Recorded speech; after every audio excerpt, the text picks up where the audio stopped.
The alarm pierced the silence of the research station, its urgent wailing echoing through sterile corridors. Dr. Sarah Chen's hands froze over her microscope as red emergency lights began to pulse through her lab. After 15 years of studying potential extraterrestrial life, she never expected first contact to happen like this, with warning sirens and flashing lights. All personnel, this is not a drill. Unknown vessels have breached our solar system's outer defense perimeter. Multiple crafts are on approach to Research Station Alpha. Begin emergency protocols immediately. Sarah's heart thundered in her chest as she initiated the containment procedures for her samples. Through the observation window, she could see the massive shape of something blocking out the stars, a vessel that dwarfed their research station. Its surface rippled with patterns of bioluminescence, like a deep-sea creature swimming through the void. The station shuddered. Sarah grabbed her tablet, downloading as much research data as she could. If these were hostile aliens, humanity's first comprehensive xenobiological database couldn't be lost. The download was at 60% when the lab's emergency doors sealed with a pneumatic hiss. Dr. Chen. The station A's voice was eerily calm. Multiple breaches detected. Unknown entities have boarded the station. Security protocols have failed. Please proceed to Emergency Shelter Delta 7. Sarah clutched her tablet closer. Show me their location. A holographic map materialized, showing red dots moving through the station with frightening precision. They weren't randomly searching. They were heading directly for specific locations: the biology labs, the medical bay, the cryo storage facilities. They were hunting for something specific. The lights died, plunging the lab into darkness. Emergency power kicked in moments later, but Sarah's blood ran cold as she realized the security doors had disengaged. Through the glass, she saw a figure move past. Tall, lean, with skin that seemed to absorb light rather than reflect it. Sarah crouched behind her workstation, trying to control her breathing. The alien moved with liquid grace, its movements almost hypnotic. It paused at her door, and Sarah could see it more clearly now. Its form was humanoid, but that's where the similarities ended. Its skin was covered in shifting patterns of darkness, like oil on water. No visible eyes, but sensory organs that pulsed with internal light. The door slid open. Sarah held her breath, but it was futile. The creature's head turned directly toward her hiding spot. When it spoke, its voice was like silk over steel, translating directly into her mind. Your fear tastes exquisite, but it's not what I'm hunting for. Sarah's scientific curiosity briefly overcame her terror. You can taste emotions. The alien's head tilted, those pulsing organs flickering with what might have been amusement. Dr. Sarah Chen. Your research on theoretical xenobiology is why we chose this station. You understand the impossible. You seek it out. That makes you perfect. Perfect for what? Sarah's mind raced through possibilities. You're not here to invade. Invasion requires resources we don't have. My species is dying, Doctor. We are the Vorkath, and we feed on something your kind produces in abundance: emotional energy. But not just any emotions. We require specific combinations. Finding compatible donors is rare. Sarah stood slowly, her scientific mind already analyzing this revelation. Your emotional parasites. Empathic vampires. Crude terms, but essentially correct. I am Commander Crix, and you have something I need. Something that could save my people. My research? No, Doctor. Your emotional signature is unique. I've been stalking for decades, but I can feel your potential from here. The complexity of your emotional spectrum, the intensity of your curiosity mixed with fear, it's intoxicating. Sarah's hand tightened on her tablet. And if I refuse?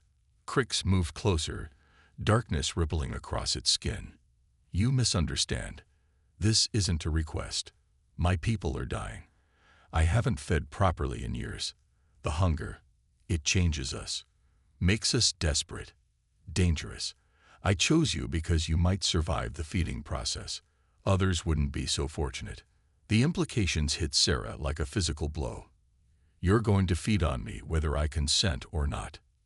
Yes, but your cooperation would make it easier, less painful. And you'd get something in return. Knowledge. Understanding of my species. Isn't that what you've dedicated your life to? Sarah's mind raced. The creature was right. She had spent her entire career preparing for this moment, dreaming of first contact, but not like this. Not as prey. The station shuddered again. Through the lab windows, Sarah could see other alien ships approaching. Crix's skin patterns shifted rapidly. They're coming. Hungry ones. Desperate ones. They sensed your potential too. I can protect you from them, but you have to choose now. Come with me voluntarily, or I'll be forced to take you. And I'd rather not start our relationship with violence. Sarah looked at her life's work surrounding her in the lab, then at the approaching ships. Her choice could affect humanity's first contact with an alien species. If she refused, Crix might take her anyway, or worse, one of the desperate ones might claim her instead. If I agree, she said carefully, I have conditions. I want to study you. Document everything. Humanity needs to understand what we're dealing with. Crix's pattern swirled faster. The scientist even in the face of becoming a test subject herself. Your emotional complexity is remarkable. It extended a hand, darkness coalescing into something almost solid. Agreed. But we must leave now. Sarah took a deep breath, squared her shoulders, and took the alien's hand. Its touch sent electric tingles up her arm, and she could feel something pulling at her, like it was tasting her emotions already. Try not to experiment on me while I'm experimenting on you, she said, managing a weak smile. Crix's patterns shifted in what might have been laughter. I make no promises, Doctor. We're both going to be studying each other very carefully. As they moved through the station, Sarah saw other Vorkath dragging unconscious humans toward their ships. She started to protest, but Crix's grip tightened. Focus on staying alive, Doctor. We can discuss the others once you understand what you're dealing with. The feeding process is intense. Many don't survive their first experience. Sarah swallowed hard but kept moving. She was terrified, but her scientific mind was already cataloging everything she observed. The way the Vorkath moved, their biological responses, their apparent hierarchical structure. When they reached Crix's ship, Sarah took one last look at the research station, her home for the past 5 years. I hope I'm not making a terrible mistake. You're making the only choice that gives you a chance to help both our species, Crix responded. Now shall we begin your first lesson in Vorkath biology. The ship's entrance sealed behind them, and Sarah felt the subtle shift of artificial gravity engaging. She was now officially in alien custody, about to become both researcher and research subject in humanity's first close encounter with extraterrestrial life. She just hoped she would survive the experience long enough to document it. The interior of the Vorkath ship was unlike anything Sarah had imagined. Living tissue pulsed beneath translucent surfaces, neural pathways glowing with bioluminescent patterns. Her fingers itched to take samples, run tests, understand the impossible biology surrounding her. Your fascination is distracting, Crix said, its skin rippling with increasingly erratic patterns. The hunger makes it difficult to focus when you broadcast such strong emotions. Sarah forced herself to calm down, though her scientific curiosity refused to be completely suppressed. How long can you go without feeding? Too long. Crix's voice carried an edge of desperation. The hunger never kills us directly. Instead, it drives us mad. We lose ourselves, become nothing but appetite and instinct. Some of my kind out there. It gestured toward the observation portal where other Vorkath ships prowled around the research station. They're already gone, just hollow shells seeking emotional energy. Sarah watched as one of the ships attacked another, their surfaces flaring with angry red pulses. They're fighting over us. Over you, Crix corrected. They can sense your compatibility from orbit. If I hadn't claimed you first. Its patterns darkened ominously. A scream echoed through the ship's corridors. Human. Terrified. Sarah started toward the sound, but Crix blocked her path. You can't help them. Not yet. First, you need to understand what you're dealing with. Crix's form seemed to flicker, its outline becoming less distinct. And I need to feed before I lose control. Sarah backed away instinctively, her heart racing. You said you wouldn't force me. I won't. But you need to see what happens when one of us reaches the breaking point. Watch. Crix's form destabilized further, darkness spreading from its body like ink in water. The temperature in the room plummeted, and Sarah felt an overwhelming sense of dread wash over her. Her knees buckled as wave after wave of negative emotions crashed through her mind. Hunger, desperation, loneliness, rage. This is what starvation feels like for us. Crix's voice was strained, barely controlled. We become emotional black holes, pulling everything into ourselves until nothing remains. The humans in the other chambers. They're being drained by those who can't control their hunger. They'll be husks by morning. Sarah forced herself to think through the fear. But you're different. You're fighting it. Barely. Crix's form solidified slightly. Because I can sense something in you. A potential for symbiosis rather than simple feeding. But I need your willing participation. Forced feeding only sustains us temporarily. Sarah's scientific mind latched onto this new information. Symbiosis. You mean a mutually beneficial exchange? Yes. Through willing emotional sharing, both parties can benefit. The host's emotional capacity actually increases over time, while the Vorkath becomes more stable. But it requires trust, compatibility, something rare enough that my species is nearly extinct. Another scream echoed through the ship, closer this time. Sarah made her decision. Show me. Show me how it works, but we document everything. If this symbiosis is real, maybe we can find more compatible humans. Save more of your people and mine. Crix's patterns shifted to something almost beautiful. The experiment begins. Remember, Doctor, your emotions are the key. Don't fight them. Experience them fully. The darkness surrounding Crix reached for her, but this time Sarah didn't back away. The touch was electric, sending shivers through her entire body. She felt Crix's presence in her mind, not forcing, but asking permission to connect deeper. Fascinating. Sarah gasped as new sensations flooded her awareness. I can feel your hunger, but also your restraint. Your dedication to preservation rather than simple consumption. And I can taste your curiosity, your compassion, your determination to understand. Crix's voice seemed stronger now, more focused. Your emotions are like a feast after a lifetime of starvation. The connection deepened. Sarah felt herself floating in a sea of shared consciousness. She could sense Crix feeding on her emotional energy, but instead of feeling drained, she felt expanded, as if her capacity for feeling was growing to fill the space Crix created. The chemical changes in my brain must be extraordinary, Sarah marveled, her scientist's mind still taking notes even as she experienced something unprecedented. We need to set up monitoring equipment, study the physiological effects. Crix's amusement rippled through their connection.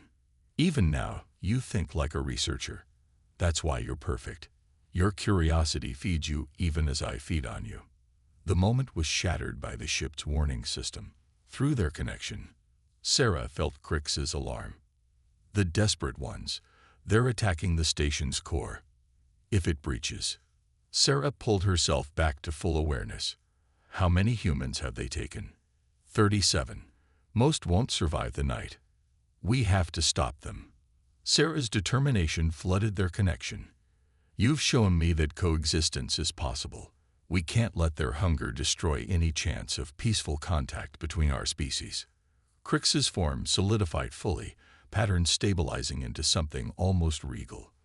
The feeding has made me stronger, but they outnumber us, and they're beyond reason. Then we think like scientists, Sarah insisted. We observe, we analyze, we find a solution. There must be a way to save both sides. Through their lingering connection, Sarah felt Crix's reluctant agreement. They both knew that the next few hours would determine the fate of human-Vorkath relations. If they couldn't find a way to stop the feeding frenzy, humanity's first contact with alien life would end in massacre. And Sarah refused to let that happen. Not when she had just discovered the potential for something revolutionary. A true symbiosis between species that could benefit both sides. She just had to figure out how to prove it before the desperate ones destroyed everything. The ship trembled as another attack rocked the station. Time was running out. Ready for another experiment? Sarah asked, already formulating plans. Crix's pattern swirled with anticipation. Lead the way, Doctor. Let's see if your scientific method can save both our species. The research station's emergency lighting cast eerie shadows as Sarah and Crix made their way through the corridors. Each step took them closer to the sounds of chaos, screaming humans, and the otherworldly howls of starving Vorkath. Their emotional signatures are completely erratic. Crix communicated through their newly formed bond. They're lost to the hunger. Sarah checked the tablet she'd managed to keep during her capture. The station's core temperature is rising. We have maybe 2 hours before critical failure. She paused, studying the life sign readings. Wait, look at this pattern. The tablet showed clusters of red dots representing the desperate Vorkath, surrounding smaller groups of human signatures. But something was off about the readings. The humans they're feeding from, Sarah pointed, their vital signs aren't failing uniformly. Some are actually showing increased neural activity, like what happened during our connection.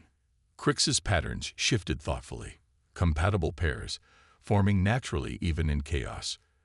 But without guidance, without understanding what's happening. They'll burn out, Sarah finished. The Vorkath don't know how to moderate their feeding, and the humans don't understand how to participate in the exchange. She straightened, decision made. We need to broadcast. Show them there's another way. How? The desperate ones are beyond reasoning. Not them, the humans.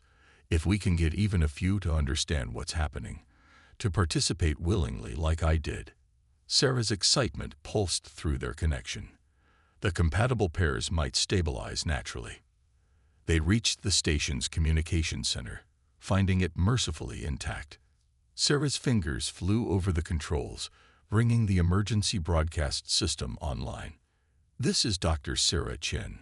Her voice echoed through the station's speakers. To all human survivors, I know you're scared.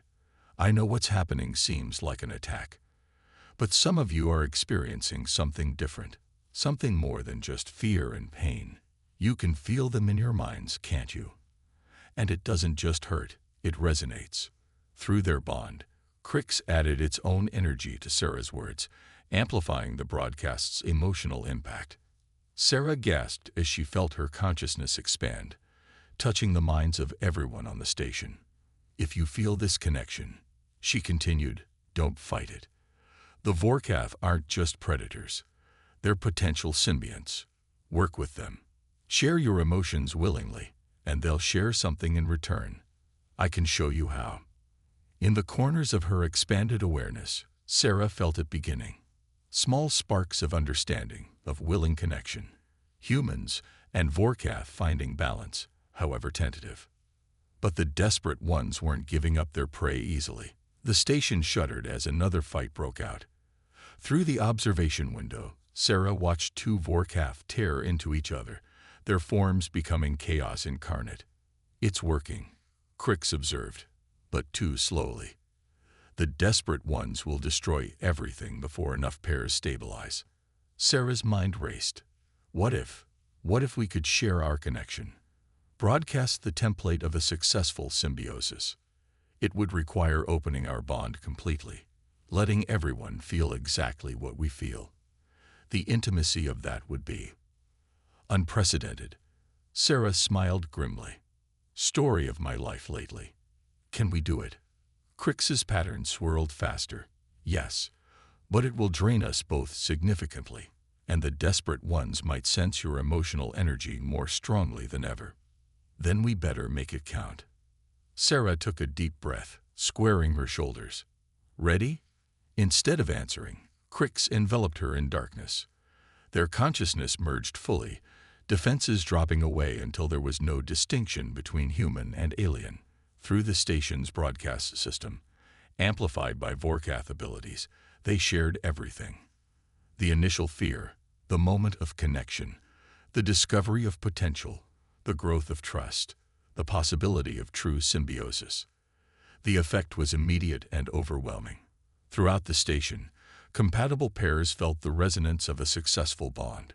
Humans who had been fighting their captors suddenly understood what was possible. Vorkath, who had been feeding indiscriminately, felt the difference between mere consumption and true connection. But the desperate ones, they felt it too. And to them, Sarah and Crix's perfect bond was like a beacon in the darkness. They came all at once. 3 Vorkath, whose forms had degraded into little more than shadows with hunger. They tore through the communication center's doors, their presence overwhelming. Sarah Chen, their voices were a horrifying chorus in her mind. The perfect host. We've been too gentle, too careful. We'll show you what real feeding feels like. Crix moved to defend her, but the battle with the desperate ones was unlike anything Sarah had imagined. It wasn't physical. It was emotional, psychological, a war of willpower and energy. The desperate ones tried to tear into her mind, to rip away the emotions they craved, but they didn't expect what they found. Sarah wasn't just surviving her bond with Crix. She was growing stronger. The symbiosis had changed her, expanded her emotional capacity beyond normal human limits. When the desperate ones tried to feed, they found themselves facing not just one consciousness, but 2 working in perfect harmony. You want to feed. Sarah's voice echoed with Crix's power. Then feel everything. She opened herself completely, channeling not just her own emotions, but the combined feelings of every successful pair on the station. The desperate ones reeled back, overwhelmed by the intensity. Too much, they shrieked. Too strong, too pure.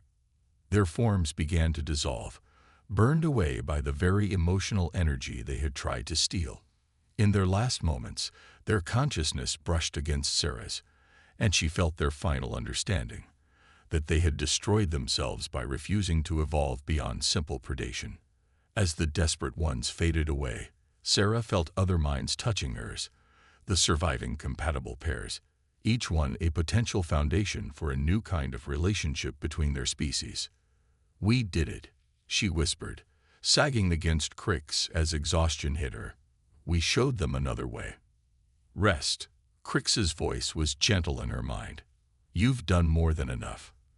The others will understand now. This is just the beginning. Through their bond, Sarah felt the truth of those words. They had broken the chain of simple predator and prey, showing both species a path to something greater. But as she drifted into much-needed sleep, she wondered about the price of progress. How many humans and Vorkath had been lost before they found the answer? And how would both species handle the changes that were coming? The next few days would determine whether their discovery led to peace or merely a different kind of war. 1 month after first contact, Research Station Alpha had become something unprecedented. A living laboratory of human-Vorkath cooperation. Sarah stood at the observation window, watching a young researcher named Maya working with her Vorkath symbiont. The pair's emotional signature was visible to her now, a subtle aurora of shared energy. You're adapting faster than expected, Crix observed through their bond. Its form had stabilized into something more defined, patterns flowing with calm purpose rather than desperate hunger. We all are, Sarah replied, making notes on her tablet. The changes are remarkable. Look at this. She pulled up a holographic display showing brain scans of bonded humans. Areas that should have been dormant were lighting up with activity. New neural pathways were forming, allowing for capabilities that bordered on the supernatural. Maya sensed that chemical reaction was going to fail before the instruments detected anything wrong. Sarah continued, and she's not the only one developing enhanced perception. The symbiosis is changing us, Crix. all of us. Through their connection, she felt Crix's concern. The council will not be pleased. They expected simple feeding arrangements, not evolution. The Vorkath Council had arrived a week ago, the surviving elders of their species, drawn by reports of successful bonding. They had brought with them centuries of tradition and expectation. What they found instead was something that challenged everything they thought they knew about their own species. They can't ignore the data, Sarah insisted. Your people aren't just feeding anymore. You're changing too. The constant hunger, the need for emotional energy, it's decreasing in bonded pairs. She brought up another scan, this one showing Crix's energy patterns from when they first met compared to now. The difference was stunning. Where there had been chaotic swirls of desperate need, there was now structured purpose. The hunger wasn't gone, but it had transformed into something more sustainable. A commotion from the medical bay drew their attention. Dr. James Chen, Sarah's colleague, and one of the first successful bondmates, was having what appeared to be a seizure. His Vorkath partner, Nexus, was trying to stabilize their connection. Sarah rushed to help, her enhanced senses already picking up the problem. They're desynchronizing. The evolution is happening too fast in one of them, throwing off their balance. Through their bond, she and Crix worked in perfect harmony. Sarah monitored James's vital signs while Crix communicated with Nexus, helping the younger Vorkath adjust to the changing dynamics of their bond.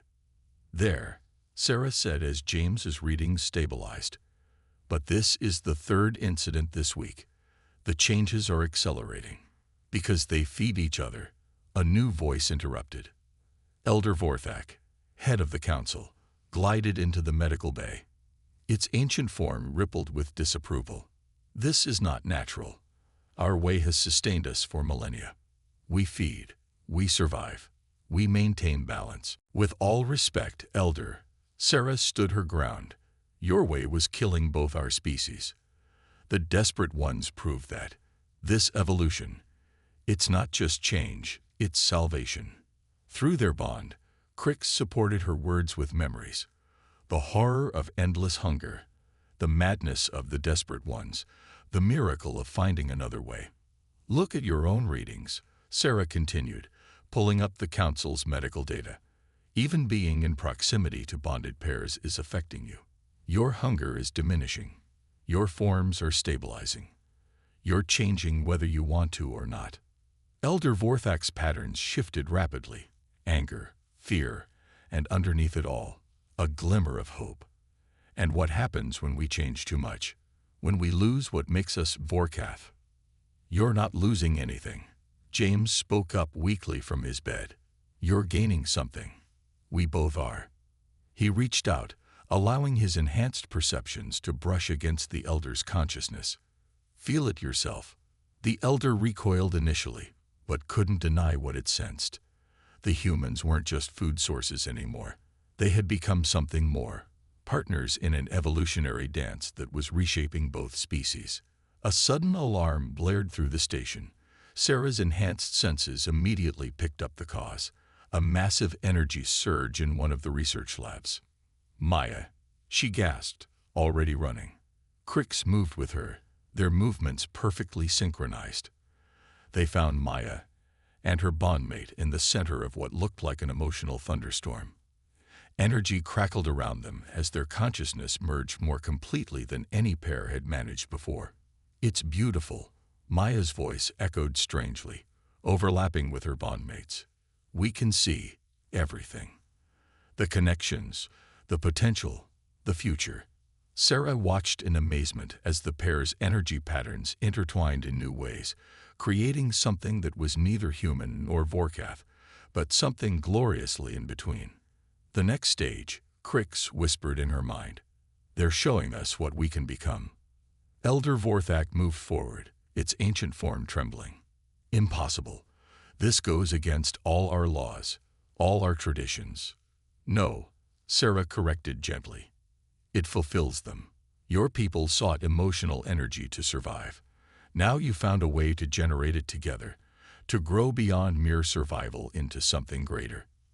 Through their connection, she felt Crix's revelation. The hunger was never meant to be permanent.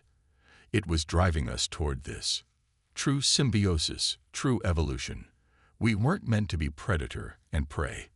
We were meant to be catalysts for each other's transformation. Around them, other bonded pairs were responding to Maya's breakthrough. New connections were forming, new possibilities opening. The very air seemed charged with potential. But Sarah's scientific mind wasn't celebrating yet. She could sense the magnitude of what was happening, the implications that would shake both societies to their core. "We need to understand this," she said, already setting up monitoring equipment. "Document everything. Because once word of this gets out, both our species will have to face some hard questions about what we're becoming." Through their bond, Crix shared her determination. They had started this journey as captive and captor, predator and prey. Now they stood as partners on the brink of something unprecedented, the deliberate co-evolution of two sentient species. The question was, were both their civilizations ready for what came next? The attack came without warning. The research station's shields flared under the assault of human military vessels, their weapons specifically calibrated to disrupt Vorkath energy patterns. "They're afraid of what we've become," Sarah thought through the bond network that now connected all compatible pairs on the station. She could feel the panic rising from unbonded humans and the growing hunger from destabilized Vorkath. Crix's pattern swirled with tactical calculations. The Earth Coalition sees us as a threat. Evolution they can't control, changes they don't understand. Through the observation window, Sarah watched Earth's most advanced battleships move into position. Their own people had turned against them, seeing the human Vorkath evolution as a danger to be eliminated. Maya's voice echoed through the bond network. "They're not just targeting Vorkath signatures. They're tracking changed humans too. Our brain patterns are too different now. We register as alien to their scanners." Sarah felt the truth of it. None of them were purely human anymore.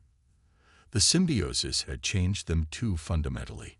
Even unbonded humans who had spent time around compatible pairs were showing signs of enhancement. "Station integrity at 60%, the AI announced calmly. Detecting multiple boarding craft on approach. Elder Vorthak glided into the command center, its ancient form now showing signs of the new evolution despite its resistance. "We should never have allowed this transformation. Now both our species will pay the price." "No," Sarah stood firm. "We're not going to let fear destroy everything we've built here." She turned to the assembled pairs, their combined consciousness humming with potential. "Maya, show them what you showed us, what we can really do together."